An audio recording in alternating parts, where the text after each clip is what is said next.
El 26 de febrero de 1921, 22:30 horas.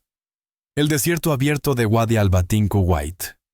La noche es absoluta, un negro frío y sin estrellas que se traga la arena a los hombres y a las máquinas. Para los comandantes de la división Tawaka de la Guardia Republicana iraquí, esto es una fortaleza. Están atrincherados protegidos por taludes de arena y la coraza de la bestia. Tienen bajo su mando al T-72M. Esto no es solo un carro de combate.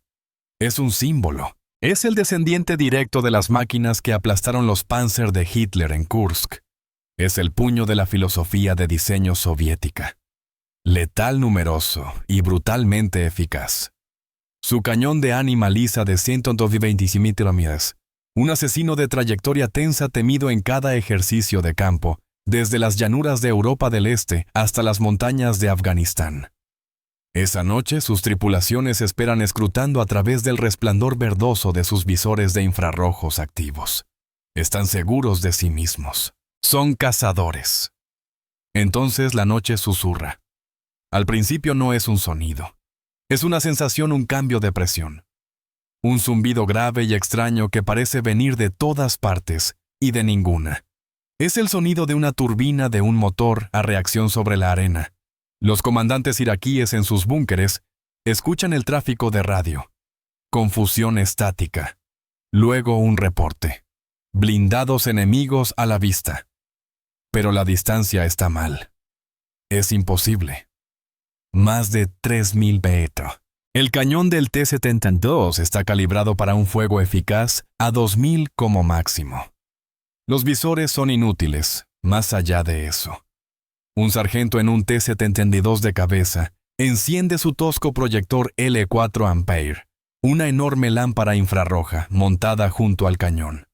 Lanza un haz de luz invisible en la oscuridad pintando el desierto de un verde fantasmal y tembloroso a través de su visor de tiro TPN-149. Barre el horizonte buscando la fuente del ruido. No ve nada, solo arena interminable. El primer impacto es silencioso. Una línea blanca cegadora más fina que un lápiz se dispara desde la oscuridad total. Cruza 3 km de desierto abierto en menos de 2 segundos. No describe arco. No cae. Viaja con una precisión geométrica perfecta. El sargento del T-72 no la ve. Está mirando hacia el lado equivocado. El carro a su lado, 30 mipinisi, a su izquierda simplemente se evapora. No hay explosión en el sentido tradicional. El penetrador de energía cinética. Una aguja de metal ultradenso, que se desplaza a más de 1 milla por segundo, golpea la placa de glacis frontal del T-72. No le importa el blindaje inclinado. No reconoce las capas compuestas. Atraviesa el acero como si fuera cartón. Las leyes de la física se imponen.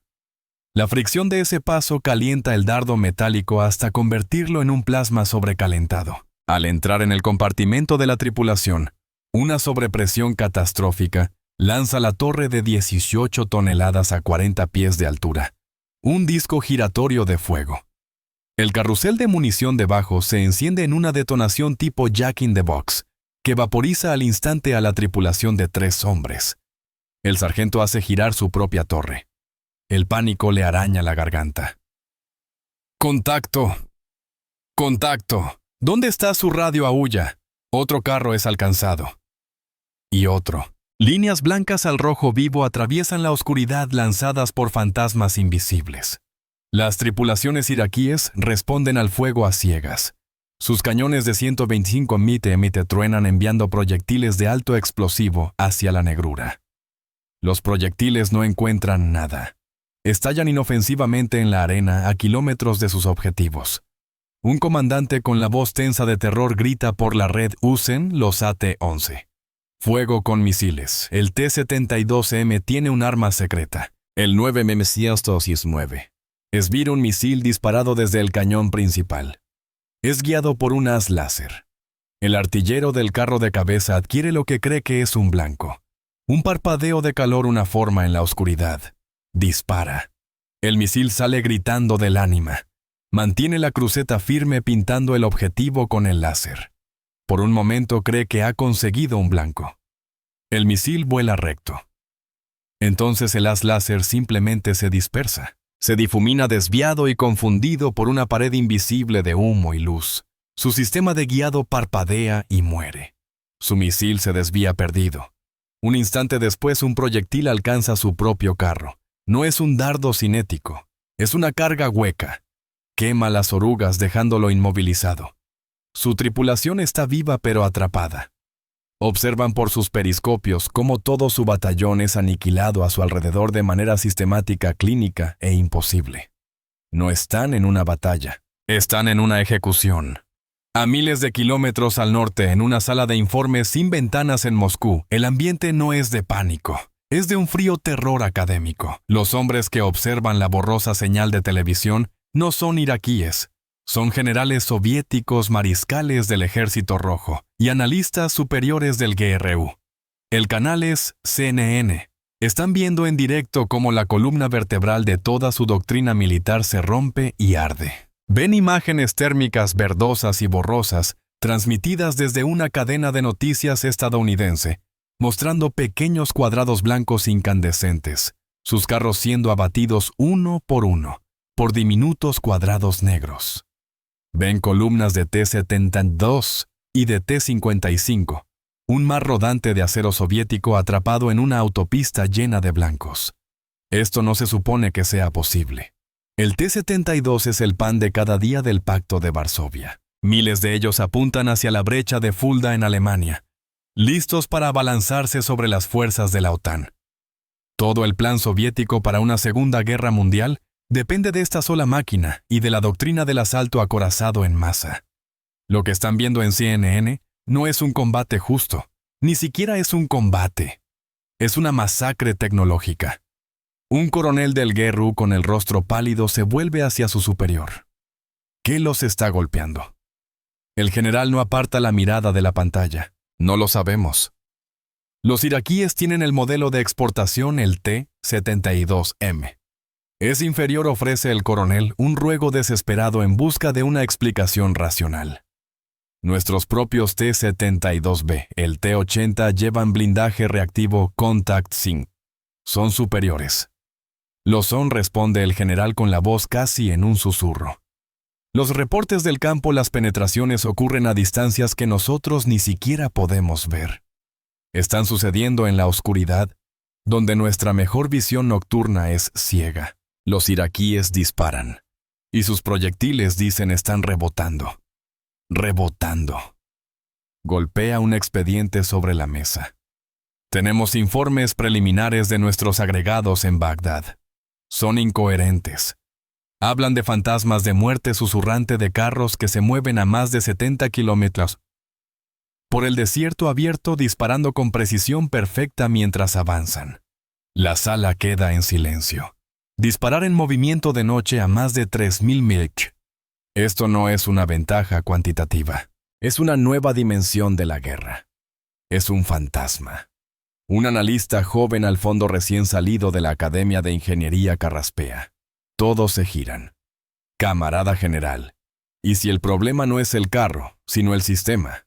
¿Y si no están luchando contra carros de combate en absoluto? Los reportes de misiles Hellfire desde helicópteros, los A-10, no dejan estas firmas. El general lo interrumpe bruscamente señalando una foto borrosa de reconocimiento. Esto es un cazatanques. Mire el orificio de entrada. Es pequeño, limpio, un arma cinética, pero no es una de las nuestras, ni una que hayamos visto jamás. El misterio se posa sobre ellos denso como un sudario. El T-72 fue construido para combatir al M-60 estadounidense y al Chieftain británico. Fue diseñado para ganar una guerra de números y desgaste. Pero los estadounidenses no enviaron al M-60. Enviaron algo más, algo que cazaba en la oscuridad, algo que no podía verse, ni apuntarse, ni detenerse. La mayor exportación militar de la Unión Soviética, el símbolo mismo de su poder industrial, estaba siendo reducida a chatarra en televisión en vivo. Y sus creadores, los mariscales en Moscú, solo podían mirar impotentes como el trabajo de toda su vida, toda su estrategia de defensa nacional, quedaba obsoleto en el transcurso de una sola noche. Lo imposible había ocurrido. La investigación tenía que comenzar. Esta demostración brutal de un nuevo tipo de guerra fue un shock para el sistema, no solo para Moscú, sino para el mundo entero. Era un misterio que exigía una respuesta. Si quieres entender las tecnologías secretas y los cambios estratégicos que definieron esta era, suscríbete a Cold War Impact. Nosotros excavamos profundamente en los archivos para descubrir la verdad. La primera y más aterradora pregunta flotaba en el aire de aquella sala de informes en Moscú. ¿Fue esto un fracaso iraquí o soviético? ¿Estaban defectuosos sus carros de exportación o era toda su fuerza acorazada la que estaba sentada en Alemania Oriental? Una cáscara vacía. El Estado Mayor ordenó la creación de una comisión especial cuyo propósito era obtener restos del campo de batalla, conseguir imágenes satelitales, entrevistar supervivientes y encontrar prisioneros de guerra que hubieran visto esta nueva arma estadounidense. Tenían que descubrir qué había matado al T-72. Tenían que encontrar al fantasma. El humo apenas se había disipado del desierto kuwaití cuando la cacería comenzó en Moscú. La comisión especial, un grupo adusto de oficiales del GRU, diseñadores de carros de la fábrica Uralvagonzavod y mariscales envejecidos, se reunió en una sala forrada de plomo del Ministerio de Defensa. Su mandato era simple: averiguar qué mató al T-72. Y si el T-80, el carro soviético de élite que protegía la patria, era igual de vulnerable. Las primeras piezas de evidencia eran las que había visto todo el mundo. Las transmisiones de CNN. Los técnicos pasaron cientos de horas repasando las imágenes térmicas granuladas y parpadeantes. Las ampliaron, estabilizaron y filtraron. El resultado no sirvió. Los videos eran un triunfo propagandístico para los estadounidenses, pero un callejón sin salida técnico. Mostraban lo que había ocurrido: cascos de carros calientes floreciendo en blanco y luego desapareciendo, pero no cómo. La resolución era demasiado baja, los ángulos demasiado limpios. Era un resumen de masacre que no ofrecía pistas sobre el arma. El verdadero trabajo recayó en los asesores y agentes del GRU aún incrustados en las ruinas derrumbadas del régimen iraquí. No era espionaje, era arqueología del campo de batalla bajo extrema presión. Equipos soviéticos oficialmente diplomáticos y observadores del alto el fuego sobornaron. Amenazaron y negociaron su entrada en los campos aún humeantes de Wadi al-Batin y de la autopista de la muerte. Avanzaban de noche esquivando munición sin explotar y patrullas estadounidenses nerviosas. Sus cámaras no eran para televisión, eran para análisis forense. Lo que encontraron les heló la sangre. Esperaban hallar T-72 destruidos. No esperaban encontrar un museo al aire libre de sus propios fracasos. Los carros estaban salpicados de impactos, pero los impactos eran incorrectos. Un veterano oficial soviético de carros, un hombre que había visto el resultado de las batallas en Afganistán, esperaría ver el salpicado y la esquirla de una carga hueca antitanque. Esperaría ver cráteres grandes y ennegrecidos. No esperaría esto. En la placa de glacis frontal de un T-72, un lugar donde la tripulación creía ser invencible. Los agentes encontraron orificios diminutos limpios casi quirúrgicos. No eran más anchos que el puño de un hombre. No había quemaduras ni salpicaduras, solo un círculo perforado a la perfección. Pero dentro del carro había una visión infernal. Todo el compartimento de la tripulación era una cámara carbonizada hecha trizas por un cono de metal blanco ardiente. La fuerza del impacto había convertido el blindaje del propio carro en metralla, desprendiéndolo desde las paredes internas. En muchos casos el proyectil había entrado por la parte frontal, atravesado a la tripulación y salido por el bloque motor trasero. Había pasado a través de 2 metros de acero, munición y maquinaria como si fuera agua. Los agentes tomaron fotografías. Midieron los orificios de entrada. Usaron sierras con punta de diamante para cortar secciones del blindaje y analizarlas. En Moscú cavaron en la arena. Buscaban los proyectiles. Cuando los encontraron, el misterio solo profundizó. Enterrados en la arena, o a veces incrustados en el bloque motor de un carro destruido, hallaron dardos metálicos largos y delgados. Parecían flechas sobredimensionadas sin aletas. No eran de acero. No eran de tungsteno, el material preferido por el Ejército Rojo para sus propias municiones antitanque.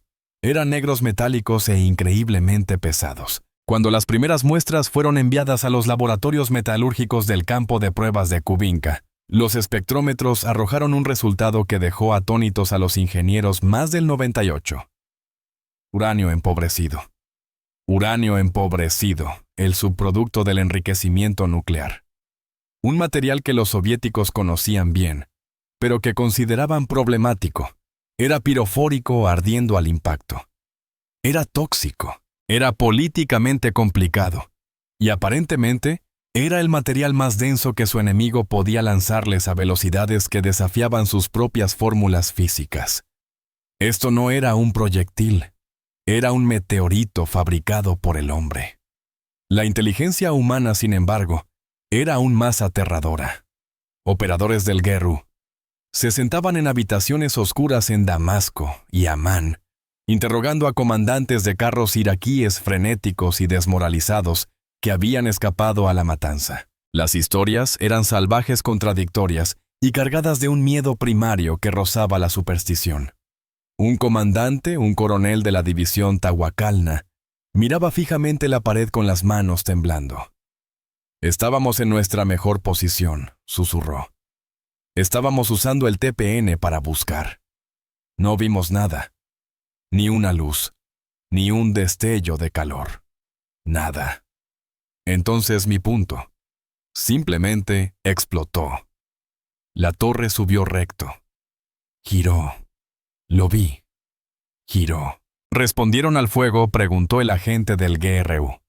Su bolígrafo, raspando sobre la libreta. ¿A qué? ¡A los John! ¡A los fantasmas! Disparamos hacia donde venían los destellos. Vaciamos toda la munición. No dimos a nada. Escuchamos por radio. Oímos los sonidos. Un siseo. No un motor diésel. No el brum brum de un T-72. Un sonido agudo como un reactor. Dijeron que los carros silbaban. Un carro que silba. Este informe fue archivado como shock de combate. No tenía sentido. Otro superviviente, un artillero rescatado de un T-55 en llamas, ofreció un relato aún más extraño. Mi comandante lo vio. Señaló. Dijo ahí, a 3000 metros, una figura negra. Disparamos. Le dimos. Vi el destello en el casco. Un impacto directo con un proyectil de 100 mm. No disminuyó la velocidad.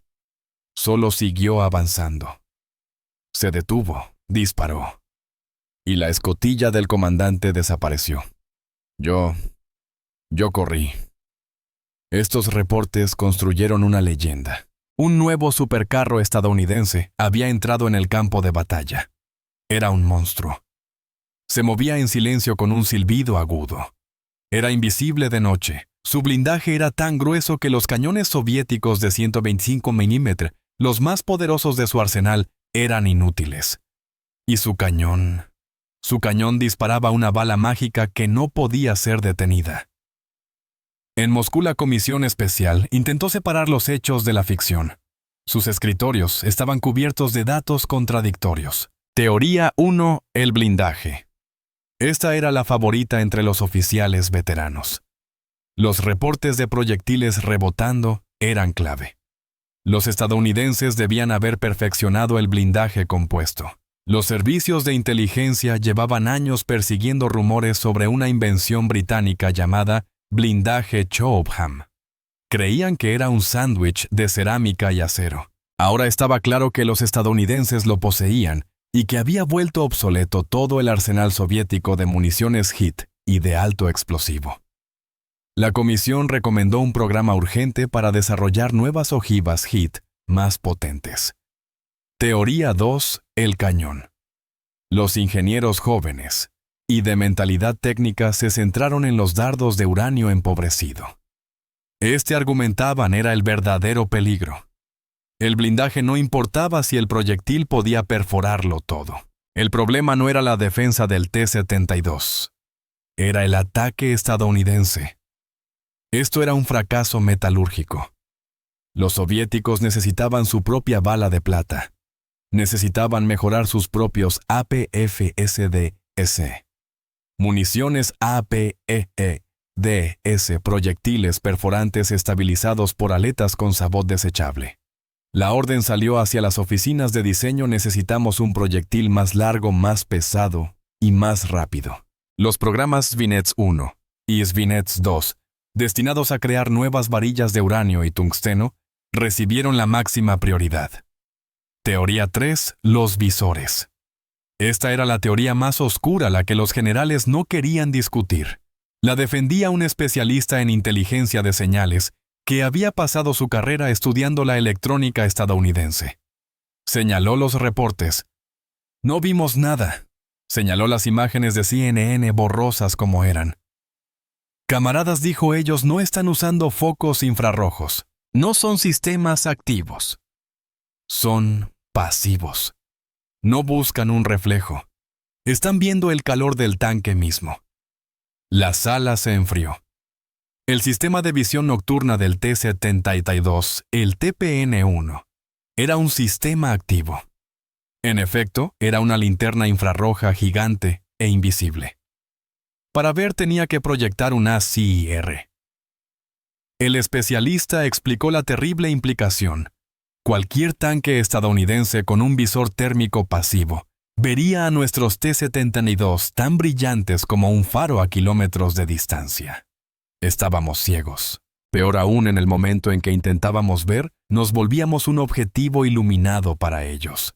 Éramos cazadores caminando por el bosque con una linterna, perseguidos por un depredador que ve el calor. Pero la comisión, como toda burocracia, llegó a la conclusión equivocada. No podían o no querían aceptar que las tres teorías fueran ciertas. No podían comprender que los estadounidenses no habían construido un mejor tanque. Habían construido un sistema. Un tanque con un cañón que les superaba en alcance, visores que los dejaban ciegos y blindaje que los dejaba impotentes. Todo unido mediante una computadora que permitía disparar con precisión letal mientras se movía a 40 mph. La mentalidad soviética, empapada en una doctrina de masa y desgaste, buscaba una sola respuesta simple: un cañón nuevo, una placa nueva, un visor nuevo. No podían entender que el T-72 no había sido derrotado por una pieza de tecnología, había sido derrotado por una filosofía. El monstruo ya tenía nombre. Se susurraba en los informes de inteligencia, un designador extraído de un documento de adquisiciones estadounidense. Los reportes aún eran vagos. Los espías seguían buscando. Pero el nombre ya estaba en sus labios, el M1. Y no tenían absolutamente idea de lo que realmente era. Mientras la comisión especial en Moscú perseguía fantasmas metalúrgicos y debatía los méritos de la visión nocturna activa contra la pasiva, la respuesta al misterio no estaba escondida. Estaba a plena vista en los vastos y polvorientos campos de entrenamiento de Fort Irwin, California, y a lo largo de las llanuras de Alemania Occidental. No era una sola invención. Era una revolución nacida de una catástrofe casi ocurrida 2 décadas antes. El cambio de perspectiva no comienza en un laboratorio estadounidense. Comienza el 6 de octubre de 1973 en las arenas del Sinaí. Ese día, durante la guerra de Yom Kippur, las doctrinas acorazadas del mundo ardieron. Las divisiones de carros israelíes, entrenadas en el arte clásico del Blitzkrieg, avanzaron, solo para ser aniquiladas sistemáticamente por infantería egipcia. Esos soldados no desplegaban nuevos tanques. Usaban pequeños misiles antitanques soviéticos 9 MK-14, Malutka, portátiles y guiados por cable, lo que la OTAN llamaba el Sager. Desde miles de metros, un conscripto egipcio podía guiar un pequeño misil y destruir un M-60, Patton israelí, de 50 toneladas. El tanque rey del campo de batalla durante 30 años de pronto era vulnerable, obsoleto para el ejército estadounidense, que planeaba enfrentarse a un ejército soviético de carros numéricamente superior en Europa. Fue una crisis existencial. Toda la defensa del oeste dependía del tanque M-60. Una máquina que ahora podía ser destruida por un simple infante escondido en una zanja. El llamado surgió desde el Pentágono. Estamos construyendo el tanque equivocado. Estamos luchando la guerra equivocada. No necesitamos un mejor M60. Necesitamos un reemplazo del tanque mismo. El proyecto, que había avanzado con tropiezos bajo la designación XM-115, recibió nueva vida, un nuevo presupuesto y un mandato aterrador. No debía ser una evolución, debía ser un reinicio total. El resultado fue un programa construido sobre lo que los ingenieros llamaron los 5 grandes sistemas. Y fueron esos 5 sistemas los que, al combinarse, crearon el fantasma que atormentó Moscú. Primero llegó el blindaje. El problema de los años 70 era la carga hueca, HEAT. Como el misil Sager, esas armas usaban un chorro de cobre fundido concentrado para perforar el acero. Hacer el acero más grueso solo hacía el tanque más lento y pesado. La solución tenía que ser más inteligente. Los científicos británicos en el Centro de Investigación de Chopham desarrollaron una respuesta radical: blindaje compuesto. Los estadounidenses tomaron ese concepto y lo perfeccionaron bajo el nombre en clave Burlington. No era acero. Era un laminado, un sándwich secreto de acero de alta dureza, capas reactivas, no explosivas. Y lo más crítico, matrices de cerámica densa. Cuando el chorro de cobre de una carga HEAT golpeaba este blindaje, las capas cerámicas se rompían y expandían, difuminando la explosión, disipando su energía y atrapando al penetrador. Cuando un dardo cinético, como el proyectil estándar del propio T-72 soviético, golpeaba este blindaje, la cerámica, increíblemente dura, astillaba la punta del dardo y desviaba su trayectoria. El nuevo carro estadounidense, el M1, sería el primero del mundo protegido por este sistema. Era literalmente una fortaleza sobre orugas, inmune a las mismas armas alrededor de las cuales los soviéticos habían construido todo su arsenal antitanque. Esta era la explicación de por qué los proyectiles iraquíes rebotaban, no rebotaban, se desintegraban. La segunda pieza fue el cañón. Los estadounidenses ya tenían una excelente arma, el M68 de 105 mm, un diseño británico que había servido bien en el M60. Pero la inteligencia del Sinaí era clara, no era suficiente. No podía destruir de forma confiable a un T-72 a larga distancia. La solución vino de su nuevo aliado de la OTAN, Alemania Occidental. La empresa Rheinmetall había desarrollado un monstruoso cañón de 120 mm de ánima lisa.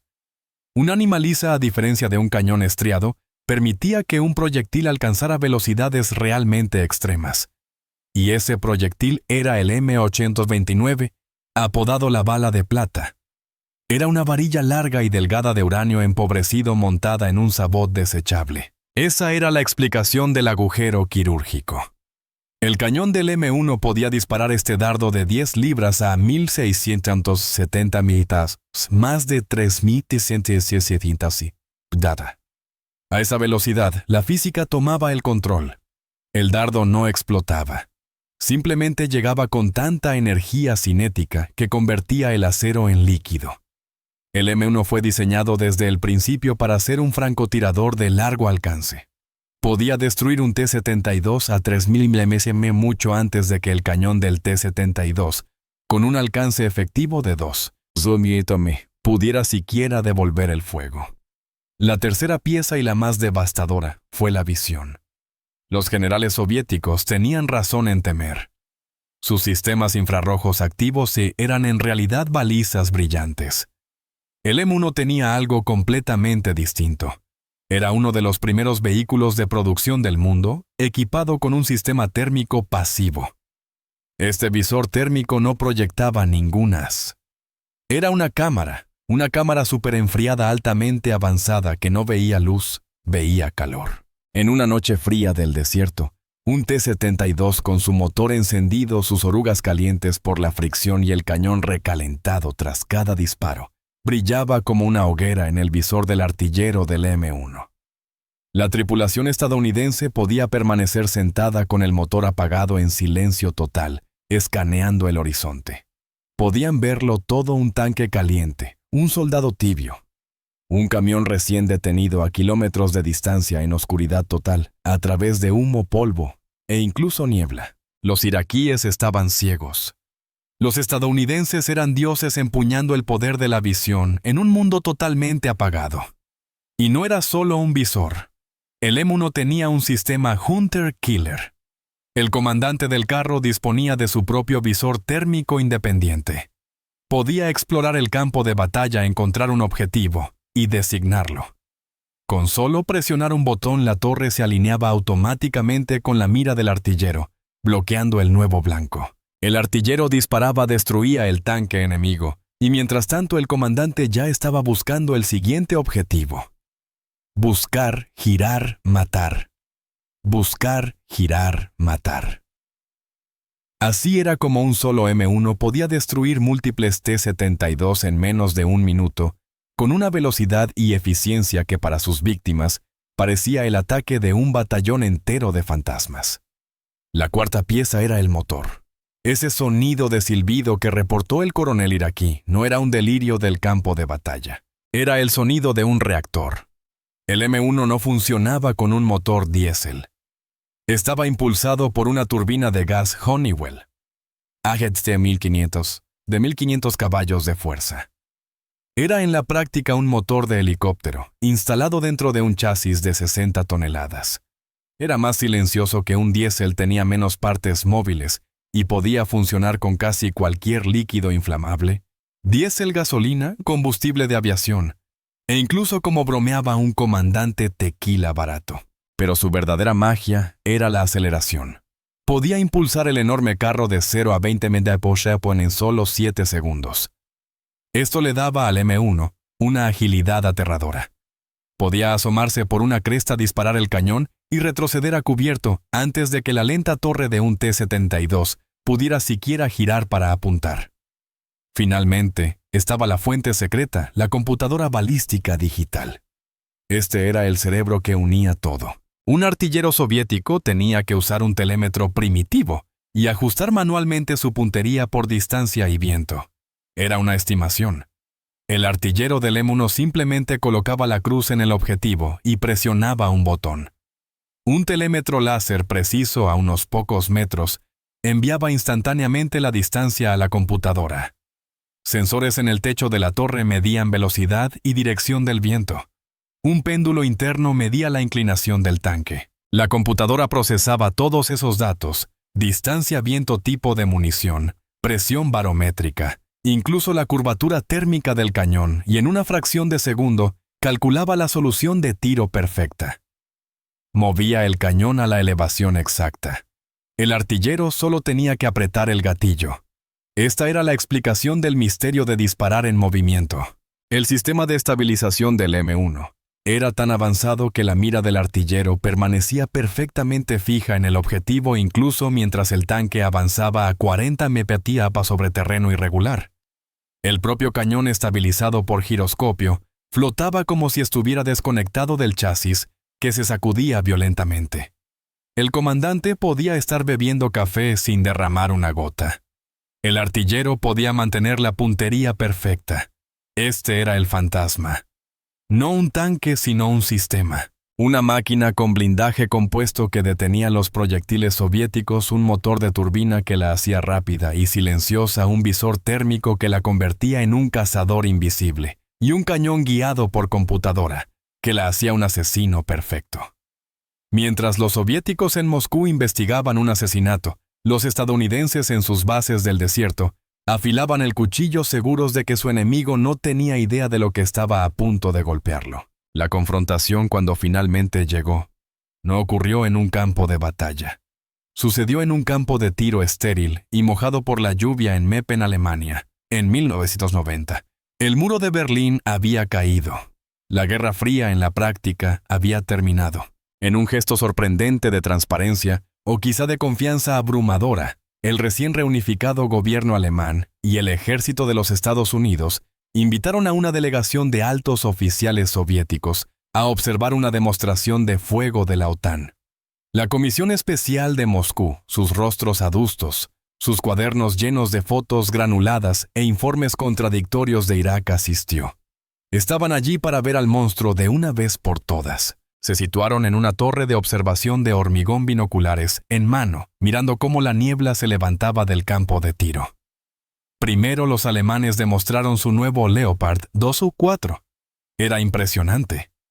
Atravesó el campo embarrado a gran velocidad, su chasis dando saltos, pero su largo cañón de 120 mm permaneció perfectamente inquietantemente estable, como si estuviera desconectado del tanque. Disparó en movimiento alcanzando blancos a 2.500 metros. Los generales soviéticos asintieron impresionados, pero no sorprendidos. Su propio T-80 Tau tenía un sistema de estabilización comparable. Era un igual. Entonces oyeron el silbido. Desde la derecha un MM-1A1 Abrams estadounidense entró al campo de tiro. No retumbaba ni rugía. Silbaba el chillido agudo de su turbina cortando el aire húmedo. El sonido mismo era alienígena. Luego aceleró. No avanzó torpemente. Saltó. La máquina de 63 toneladas. Se lanzó hacia adelante chorros de lodo volando de sus orugas, alcanzando más de 40 mph en cuestión de segundos. «Observen el blanco delta», dijo con calma el oficial de enlace estadounidense, su voz amplificada por los altavoces. «Distancia 3.000 metros». El M1A1 en movimiento a alta velocidad no se detuvo. No redujo la marcha. Su torre, que había estado mirando al frente, se giró bruscamente hacia la izquierda independiente del casco. Disparó. Un destello blanco brillante y un chasquido que rebotó entre los árboles. Un segundo después, la silueta distante de un blanco con forma de tanque se evaporó. Blanco eco. 3.500 metros. El visor térmico independiente del comandante ya había encontrado la siguiente víctima. La torre, en cuanto el cañón retrocedió, volvió a girar. La mira del artillero se bloqueó. Crack otro, impacto perfecto. El tanque no había reducido la velocidad. Los generales soviéticos permanecieron en silencio. Les temblaban las manos, sujetando los binoculares. Disparar en movimiento a 3.500 metros con aciertos al primer disparo. Sus mejores artilleros en un T-80 estacionario apenas podían soñar con acertar a 2.000 mph. Eso no era un tanque. Era un francotirador sobre orugas. Pero los estadounidenses no habían terminado.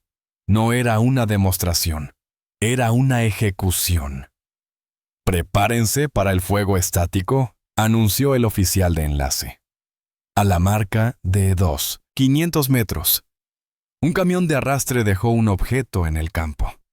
Los generales soviéticos bajaron los binoculares entrecerrando los ojos. La sangre se les heló. Era un T-72M. Su T-72M. Capturado de las unidades iraquíes. Estaba allí perfectamente orientado su glacis frontal, el blindaje invencible apuntando directamente al M1. El M1A1 se detuvo su turbina bajando a ese extraño y suave silbido. «Carguen M829A1», crujió la voz del operador estadounidense. Los generales soviéticos conocían bien esa designación. Era la bala de plata, el dardo de uranio empobrecido. Ese era el momento. Ese era el instante en que todas sus teorías, todos sus análisis forenses, serían confirmados o destruidos. El M1 disparó. No hubo proyectil trazador describiendo un arco. Solo un chasquido. E inmediatamente el impacto. Una línea fina como un lápiz de luz sobrecalentada pareció saltar del M1 al T-72. Los generales paralizados observaron cómo la varilla de uranio golpeaba la placa frontal. Vieron exactamente lo que las fotos de Irak mostraban: un destello diminuto quirúrgico casi insignificante en el punto de entrada. Durante medio segundo no ocurrió nada. Luego el T-72 detonó. No ardió. No simplemente echó humo. La torre de 18 toneladas arrancada de su anillo salió despedida 15 metros hacia el aire, girando hasta estrellarse contra el suelo. Una columna de fuego negro y aceitoso salió disparada del casco. El carrusel de munición había sido alcanzado. El tanque era una pira funeraria. El impacto psicológico sobre los generales soviéticos no fue la explosión. Fue el silencio abismal que siguió. Era la realización de que todo era cierto. No era cobardía iraquí. No era mala puntería. No era el modelo de exportación inferior. Era esta cosa. Este fantasma que podía verlos cuando ellos eran ciegos, matarlos antes de que estuvieran a distancia y sacudirse sus armas más poderosas como si fueran piedras. El oficial de enlace estadounidense, en una obra maestra de diplomacia irónica, se inclinó hacia el mariscal soviético de mayor rango. Nuestro paquete térmico es bastante eficaz, mariscal. Podemos adquirir y atacar blancos en cualquier clima de día o de noche. Ni siquiera necesitamos encender los faros. No necesitaba decir más. No necesitaba mencionar las balizas IR activas que llevaba cada T-72. El mensaje era claro: nosotros los vemos. Ustedes no pueden vernos. La guerra termina antes de que disparen un solo tiro. El regreso a Moscú fue sombrío. La comisión especial fue disuelta. Sus conclusiones ya no eran teóricas, sino un obituario. Comenzó una carrera desesperada, pero era la carrera de un hombre que ya cae por un precipicio. La primera respuesta fue: Contact Ninco. La gran esperanza. Una nueva generación de blindaje reactivo explosivo pesado. No era como el era ligero contra misiles Contact 5. Era una serie de cajas de acero grueso con explosivos diseñadas para derrotar penetradores cinéticos. Al impactar la caja explotaba lateralmente y partía el dardo antes de que tocara el blindaje principal. Una solución brillante, brutal y profundamente soviética. Inmediatamente lo atornillaron sobre sus T-80U y T-72B. La segunda respuesta fue el cañón. Los programas Svinets 1 y Svinets 2 recibieron máxima prioridad nacional. Necesitaban sus propias varillas largas de uranio empobrecido y tungsteno para igualar el alcance del M1. La tercera respuesta fue la visión. Invirtieron enormes recursos en sistemas térmicos copiando tecnología francesa para crear los visores Agava y Buran. Pero era inútil, demasiado poco y demasiado tarde. Contact 5. Era pesado y sobrecargaba motor y suspensión del T-72. Los nuevos visores eran granulados y de corto alcance. La nueva munición era buena, pero jamás tan precisa como un cañón guiado por computadora. Todo eran parches. Los soviéticos intentaban pegar tecnología moderna sobre una doctrina de 1972, mientras que los estadounidenses habían creado un sistema integral. El M1 no brillaba por una sola pieza, sino por la integración de todas. El T-80U era ahora un puerco espín lento y ciego. El M1 un depredador rápido y claro. La brecha tecnológica revelada en Irak no era una brecha, era un abismo. Y el Ejército Rojo estaba del lado equivocado. El veredicto final no vino en un informe clasificado del GRU, sino en la matemática brutal de las 100 horas de guerra terrestre. Durante la Operación Tormenta del Desierto, los M1A1 Abrams destruyeron más de 1.800 tanques iraquíes, T-62, T-62 y T-55, mientras que el número de Abrams destruidos por fuego enemigo fue 0. Ni un solo tripulante estadounidense murió por un T-72. Los pocos Abrams perdidos fueron por fuego amigo o minas. El fantasma que los soviéticos perseguían no solo era un asesino, era invencible. El T-72, el puño del Ejército Rojo, no solo había sido derrotado, había sido vuelto completamente, totalmente e humillantemente impotente, una lanza incapaz de perforar el escudo de un enemigo que podía ver en la oscuridad. Esto no fue una derrota táctica, sino un colapso sistémico. Los restos ardiendo en el desierto Kuwaití fueron el epílogo final de la Unión Soviética. El T-72 era el producto final de la economía dirigida soviética suficientemente bueno y producido en masa, una máquina basada en la iteración, no en la innovación. Era un linaje estático T-55, T-62, T-64, T-72, con la misma filosofía: tanque pequeño, 3 tripulantes, cañón grande, autocargador. Y cuando surgía un problema, se soldaba más blindaje o se inventaba un proyectil ligeramente mejor. Era una filosofía de reacción e imitación. El M1 Abrams Era el producto de un sistema completamente distinto. Nacido de una crisis, la guerra del Yom Kippur fue diseñado desde cero. No como evolución del M60, sino como revolución turbina. Blindaje, compuesto visores térmicos y computadora digital unidos en un solo sistema. Era extremadamente complejo, carísimo, y tardó más de una década en perfeccionarse. Solo una economía capitalista rica, innovadora y dinámica podía construir algo así. Los programas acelerados para fabricar Contact 5 y municiones Vinets fueron los últimos jadeos de un imperio moribundo. Intentaban remendar un tanque de los años 60 para luchar contra un fantasma del siglo XXI. La presión económica de esta carrera armamentista desigual, una carrera que ya habían perdido antes de que se disparara el primer tiro, fue la gota final. El Emmons Abrams no solo arruinó al T-72, ayudó a arruinar a la nación que lo construyó. En diciembre de 1991, apenas 10 meses después de la autopista de la muerte, la bandera soviética fue arriada del Kremlin por última vez. El misterio que comenzó para los generales soviéticos frente a una pantalla parpadeante de CNN nunca trató realmente de un tanque. El T-72 no fue derrotado por uranio empobrecido ni por visores térmicos. Fue derrotado por una filosofía completa de guerra, economía e innovación que no podía comprender. El fantasma que acechó el desierto iraquí no era un supertanque, era el futuro. Y en ese futuro la Unión Soviética no tenía lugar. La imagen que define el final de la Guerra Fría no es solo la caída del muro de Berlín. Es la silueta de la torre de un T-72 negra contra el cielo del desierto girando inútilmente, mientras es lanzada desde su casco en llamas por una fuerza invisible, intocable e innegable.